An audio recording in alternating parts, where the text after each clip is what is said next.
Assalamualaikum dan salam sejahtera, bersama saya Budi Citawan Wahanafi dalam Berita Pagi.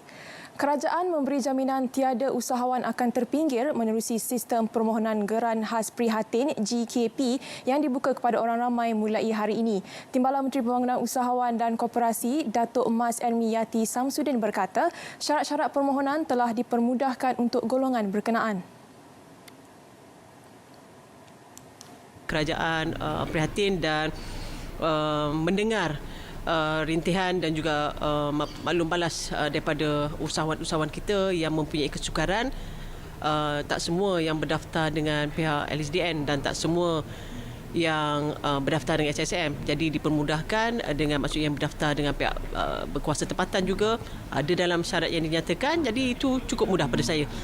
Tambah beliau, sejumlah 700,000 usahawan perusahaan kecil dan sederhana seluruh negara bakal menerima insentif ini dalam membantu memulihkan aliran tunai perniagaan berikutan pelaksanaan Perintah Kawalan Pergerakan. Beliau berkata demikian pada RTM selepas menjadi tetamu bicara naratif di Angkasa Puri. Bicara tentang koperasi, jumlah koperasi. Dalam menjelaskan isu kekeliruan dan kebimbangan yang timbul berhubung moratorium atau penangguhan bayaran balik pinjaman atau pembiayaan, Menteri Kewangan Tengku Datuk Seri Zafrul Abdul Aziz menegaskan Bank Negara Malaysia BNM telah memberi penjelasan melalui hantaran baru di laman sesawang dan media sosialnya. Ini bagi memberi pemahaman terperinci mengenai pinjaman sewa beli dan pembiayaan Islam berkadar tetap yang dikeluarkan BNM sebelum ini. Terdapat beberapa kekeliruan dan saya rasa komunikasi yang tidak jelas oleh Bank Negara. Tetapi Alhamdulillah pagi ini Bank Negara telah mengeluarkan penjelasan FAQ terbaru. Saya baru baca pagi tadi untuk menjelaskan kekeliruan tersebut. Saya rasa Bank Negara Malaysia BNM telah jelaskan dalam FAQ mereka yang clear sekarang ialah faedah tetap terakru ataupun interest accrued tetapi tidak di-compound ataupun not compounded lah. Ya. Mengenai penerimaan moratorium pula, jelas beliau, biarpun pelanggan layak menerimanya secara automatik, namun Akta Sewa Beli dan Garis Panduan Syariah masih memerlukan setiap pelanggan menyatakan persetujuan dan memberi kebenaran. Sebahagian besar aktiviti ekonomi di seluruh negara dibenarkan beroperasi bermula Isnin ini. Perdana Menteri Tan Sri Muhyiddin Yassin berkata kebenaran itu bertakluk kepada arahan di bawah Perintah Kawalan Pergerakan Bersyarat PKPB. Aktiviti ekonomi dan sosial yang melibatkan perhimpunan ramai pula masih tidak dibenarkan beroperasi bagi mengelak penularan COVID-19. Semua sektor perniagaan dan industri, sektor awam dan sektor sosial adalah dibenarkan untuk beroperasi tertakluk kepada syarat-syarat dan peraturan semasa serta SOP yang ditetapkan oleh pihak berkuasa. SOP ini termasuklah penjarakan sosial, kerap mencuci tangan, memakai topeng muka, melaporkan segera pada Jabatan Kesihatan jika terdapat maklumat mengenai jangkitan COVID-19. Jelas Tan Sri Muhyiddin, keputusan membuka semula sebahagian besar aktiviti ekonomi merupakan pendekatan ketiga kerajaan untuk memerangi COVID-19 dan mendepani krisis ekonomi. Pendekatan pertama adalah mengawal penularan virus dengan melaksana PKP. Kedua, meningkatkan kemampuan rakyat melalui pakej prihatin. Secara keseluruhan, negara mengalami jumlah kerugian sekitar 63 bilion ringgit setakat ini susulan pelaksanaan PKP. Perjalanan rentas negeri untuk pulang ke kampung menjelang Aidilfitri tidak dibenarkan. Tegas Perdana Menteri, pengecualian hanya diberi kepada mereka yang pergi bekerja dan yang pulang semula ke rumah sendiri selepas terkandas di kampung atau tempat lain. Perjalanan rentas sempadan negeri juga tidak dibenarkan kecuali untuk tujuan hadir bekerja dan pulang semula ke rumah sendiri setelah terkandas di kampung ataupun di tempat-tempat yang lain. Perjalanan rentas negeri untuk balik ke kampung semasa cuti perayaan Aidilfitri, tidak dibenarkan. Kerajaan sebelum ini mengumumkan kebenaran pergerakan rentas negeri kepada individu yang terkandas di kampung untuk pulang ke bandar bagi kes tertentu termasuk urusan kerja. Pendaftaran dibuka sejak 26 April lalu menerusi aplikasi Gerak Malaysia. Bagaimanapun, tarikh pergerakan pulang belum dimuktamadkan. Dan berikut merupakan perniagaan atau aktiviti yang tidak dibenarkan.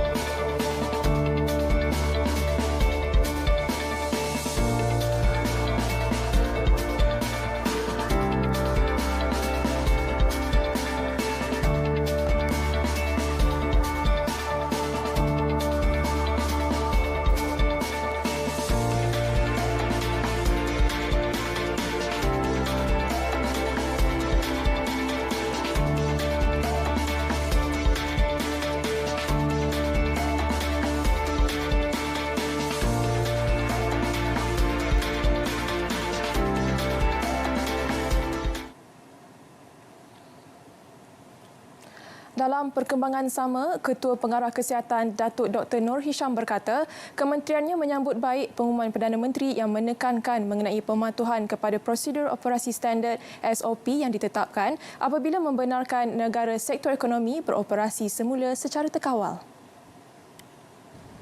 Pada hari ini, Yang Amat Berhormat Perdana Menteri telah mengumumkan bahawa kini Malaysia akan membuka semula beberapa sektor ekonomi secara berhati-hati dan terkawal, tertakluk kepada syarat-syarat dan standard operating procedure yang ditetapkan oleh pihak berkuasa.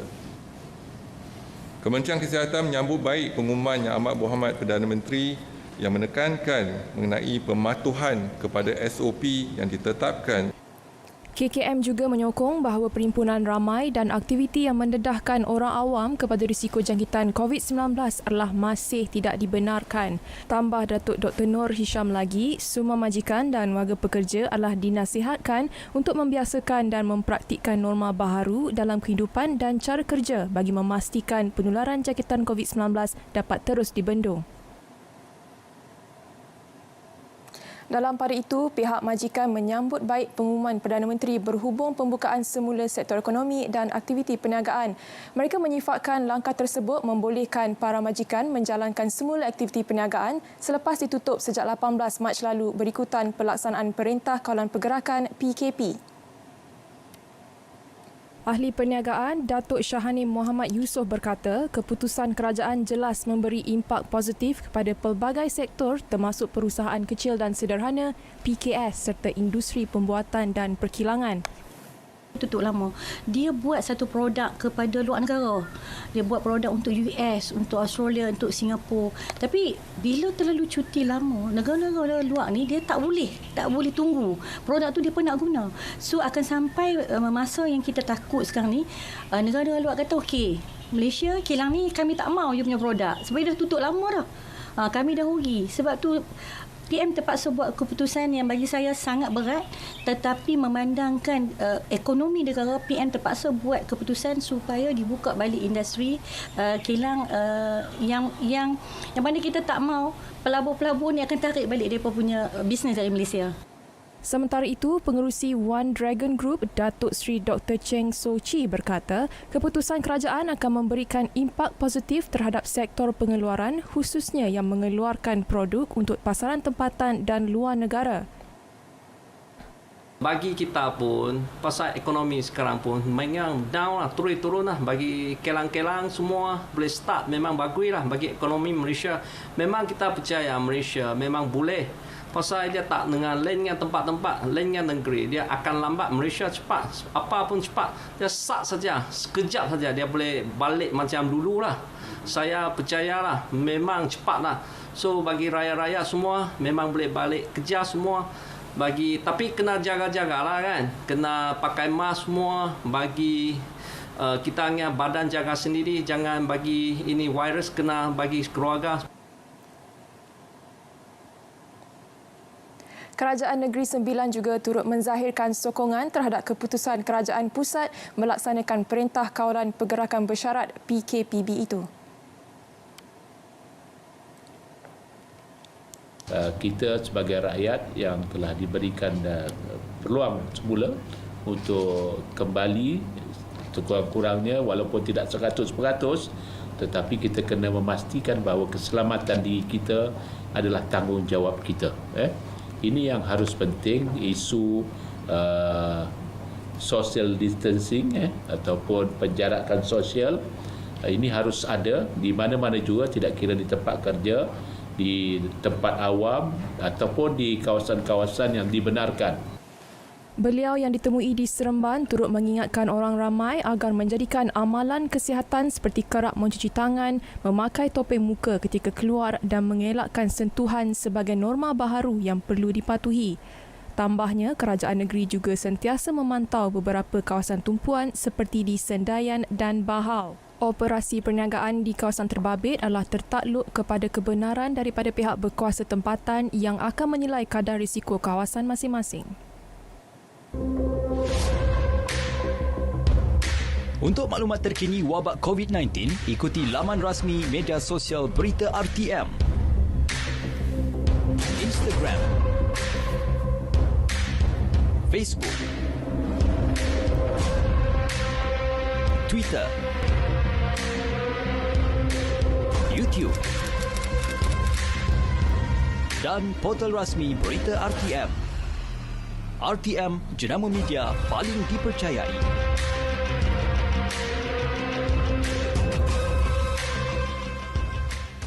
Jumlah kes positif COVID-19 kekal 2 digit dengan 69 kes baharu dilaporkan semalam. 57 daripadanya adalah kes tempatan manakala 12 merupakan kes import. Ketua Pengarah Kesihatan Datuk Dr. Nur Hisham Abdullah menjelaskan 39 lagi pesakit pulih dan dibenar discharge. Jumlah kes aktif dengan kebolehjangkitan COVID-19 adalah 1,758 kes. Mereka telah diasingkan dan diberi rawatan di hospital. Ingin dimaklumkan bahawa daripada 69 kes baru yang dilaporkan hari ini, iaitu 12 kes adalah kes import. Ini bermakna kes penularan tempatan adalah sebanyak 57 kes. Sehingga kini, 37 pesakit sedang dirawat di unit rawatan rapi. Daripada jumlah itu, 14 kes memerlukan bantuan pernafasan. Terdapat pertambahan 1 kes kematian yang dilaporkan semalam menjadikan jumlah kumulatif 103 kes. Ia melibatkan lelaki warga Malaysia berumur 66 tahun dan mempunyai latar belakang penyakit barah. Sementara itu, kes-kes baharu semalam melibatkan 7 buah negeri terutama di Lembah Kelang, selatan Tanah Air serta Pahang dan Sarawak. Kita ikuti data kes kumulatif harian jangkitan positif COVID-19 mengikut negeri-negeri. Saksikan.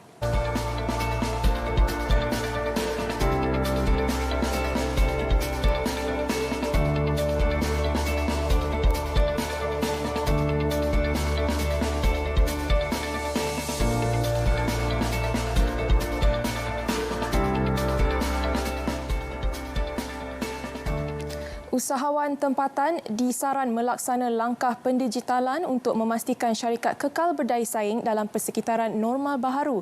Menteri Perdagangan Antarabangsa dan Industri Datuk Seri Muhammad Azmin Ali berkata, ini merupakan waktu terbaik bagi semua pihak memberi fokus kepada pengaplikasian teknologi dan inovasi.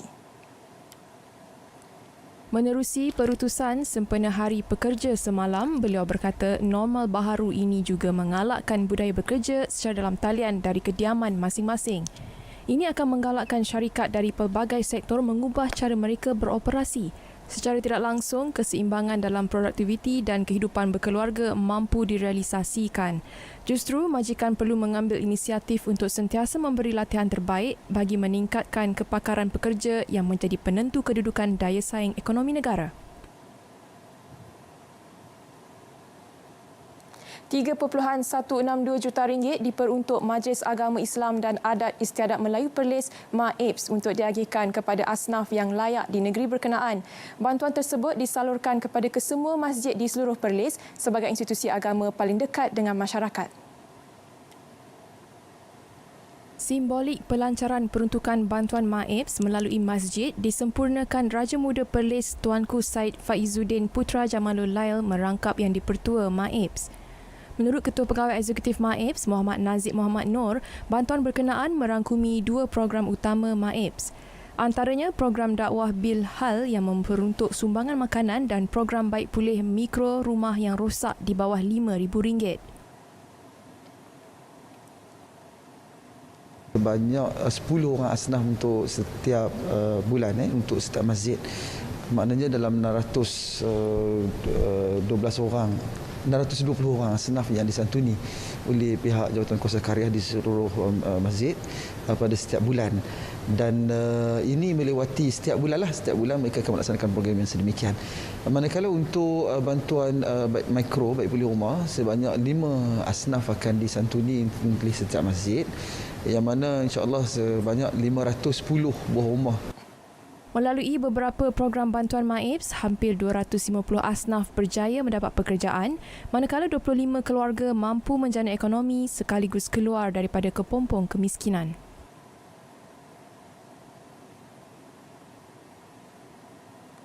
Di Pahang, sumbangan untuk komuniti nelayan akan disalurkan secara berperingkat berikutan Perintah Kawalan Pergerakan.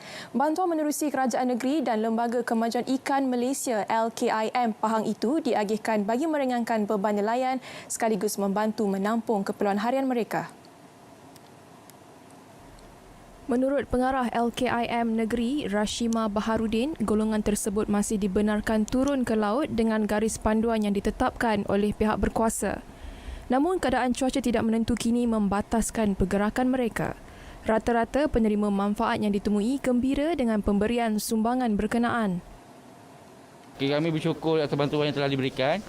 Di dalam cuaca keadaan sekarang yang tidak menentu. Esok baru nak start ke laut balik, cuaca tak menentu. Ombak besar ni baru teduh pula lagi. Jadi esok baru boleh start ke laut pula. Jutaan terima kasih kepada pihak KIM, Satuan dan semua yang terbabit lah, terutama SUK, Kerajaan Negeri Pahang kerana mengulurkan bantuan kepada nelayan pada musim PKP ni, sebab kita pun nelayan turun ke laut pun dengan harga ikan yang tak stabil lah. Seramai 30 nelayan di Pengkalan Nelayan Kampung Pantai Berserah, Kuantan menerima sumbangan berbentuk wang tunai dan barangan dapur bernilai RM150 seorang.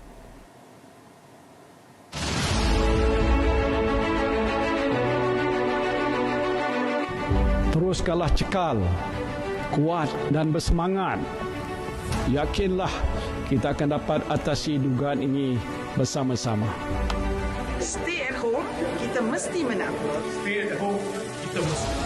Stay at home, kita mesti menang. Pastikan perjalanan sosial, kita pasti menang. Break the chain, kita mesti menang. Break the chain, kita mesti menang.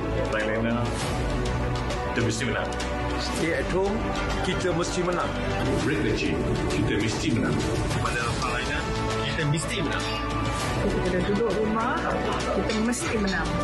Putuskan rangkaian COVID-19, kita mesti menang. Break the chain, dan kita mesti menang. Rakyat Malaysia, patuhilah PKP. Kita mesti menang. Patuhilah setiap arahan daripada pihak kerajaan. Tinggal di rumah, putuskan rantaian, kita mesti menang.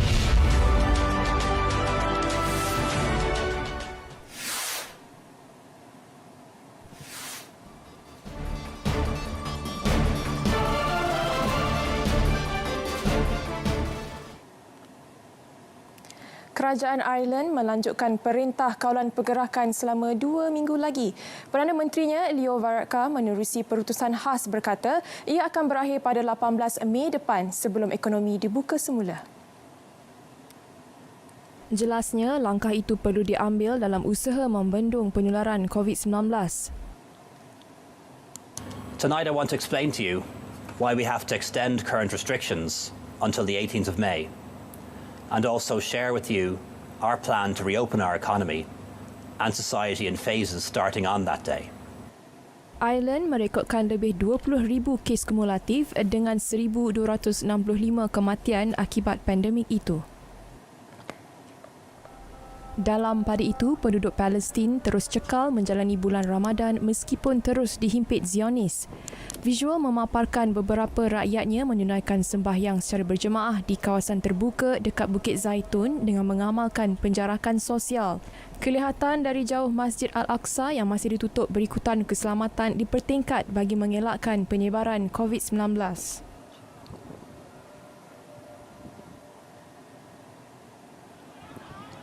Ini pula di Hong Kong.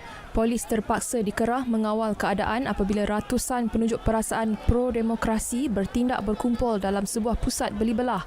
Ia susulan aktivis berkenaan mengancam untuk membantah larangan perhimpunan orang awam dikala pandemik terus merebak. Protes keganasan berlarutan selama 7 bulan tahun lalu menjejaskan reputasi dan mengakibatkan bandar itu tidak stabil. Ia ibarat rutin bagi mereka untuk menentang tindakan kerajaan. Bagaimanapun, menurut salah seorang penunjuk perasaan, demonstrasi jalanan dikurangkan berikutan pandemik COVID-19. Kerajaan Britain bakal membentangkan pelan komprehensif minggu hadapan sebelum langkah melonggarkan sekatan pencegahan COVID-19 dilaksanakan. Perdana Menterinya Boris Johnson berkata, Britain sudah melepasi tempoh kemuncak penularan COVID-19 dan bakal memasuki fasa pemulihan.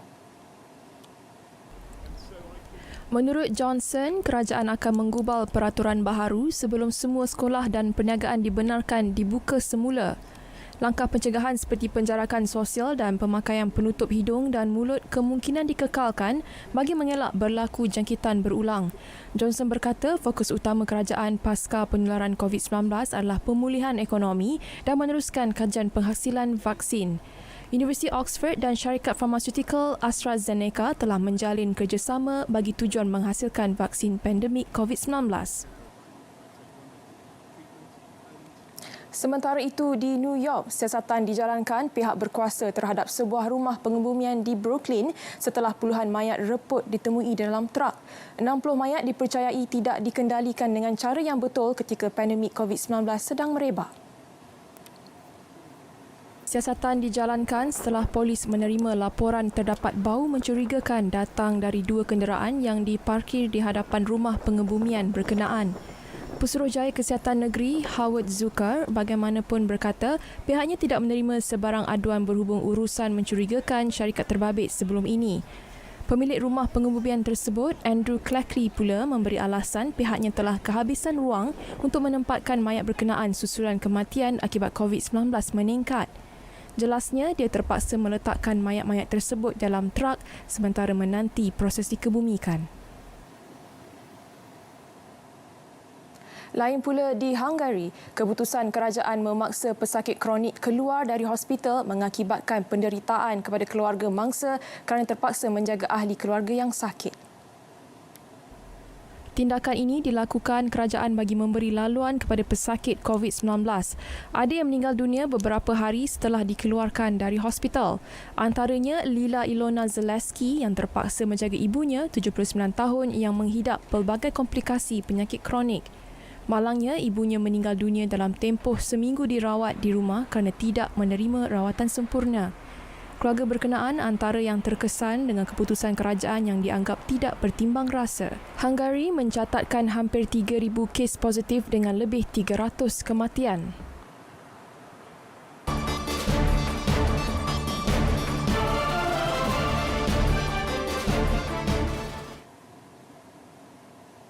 Persatuan Bola Sepak Malaysia FAM mengumumkan garis panduan pelarasan gaji. Setiausaha Agungnya Stuart Ramalingam berkata garis panduan itu berkaitan penetapan kadar pemotongan gaji pemain dan pegawai pasukan serta kelab yang masih gagal mencapai persetujuan bersama selepas tamat tarikh akhir yang ditetapkan pada 22 April lalu. Jelas beliau, FAM mahu membantu kestabilan kewangan pasukan atau kelab yang bertanding namun terjejas sepanjang tempoh penangguhan Liga Malaysia 2020. Sehubungan itu, selaku Badan Induk Bola Sepak Negara, FAM perlu mengambil tindakan pantas bagi memastikan kestabilan industri bola sepak dilindungi ketika negara berdepan pandemik COVID-19. Ini adalah satu penetapan untuk membantu situasi semasa di mana pasukan tak boleh abuse the situation dan juga pemain tidak boleh tidak nak berkomunikasi atau tidak nak cari jalan penyelesaian sebabkan industri kita pada masa ini memerlukan kerjasama semua pihak. Tambah beliau, langkah ini dibuat selari dengan garis panduan Persekutuan Bola Sepak Antarabangsa FIFA, Konfederasi Bola Sepak Asia AFC supaya ahli-ahli gabungannya termasuk FAM membantu pasukan menyelesaikan kemelut dialami. Kejohanan hoki Piala Sultan Azlan Shah edisi ke-29 dibatalkan. Perkara itu dimaklumkan Jawatankuasa Pengelola Kejohanan setelah mendapat perkenan dari Sultan Perak, Sultan Nazrin Muizuddin Shah. Dalam satu kenyataan, pengerusinya Datuk Abdul Rahim Mat Arif berkata, pembatalan itu disebabkan faktor penularan pandemik COVID-19 dan ekonomi yang merosot secara global. Ia termasuk pasukan yang dijemput tidak dapat menjalankan latihan untuk persiapan kejohanan itu. Menurutnya, walaupun perintah kawalan pergerakan akan ditamatkan, namun perhimpunan secara besar-besaran tidak dibenarkan untuk tempoh 6 bulan.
Teruskanlah cekal, kuat dan bersemangat. Yakinlah kita akan dapat atasi dugaan ini bersama-sama. Stay at home, kita mesti menang. Stay at home, kita mesti. Stay at home, kita mesti menang. Pastikan penjarakan sosial, kita pasti menang. Break the chain, kita mesti menang. Break the chain, kita mesti menang. Lain-lainnya, kita mesti menang. Stay at home, kita mesti menang.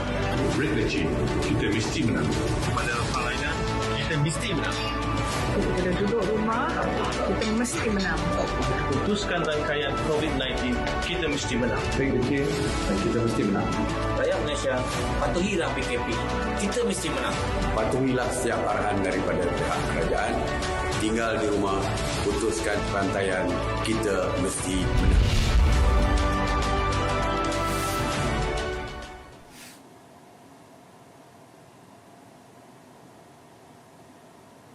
Baik, laporan itu mengakhiri Berita Pagi. Layari Facebook Berita RTM atau muat turun aplikasi RTM Mobile secara percuma di Google Play atau App Store. Kami juga boleh ditonton menerusi My Freeview 123. Jaga kebersihan diri dengan kerap membasuh tangan, amalkan penjarakan sosial dan patuhi perintah kawalan pergerakan. Saya Budi Setawa Hanafi ingin mengucapkan selamat berpuasa. Assalamualaikum dan salam sejahtera.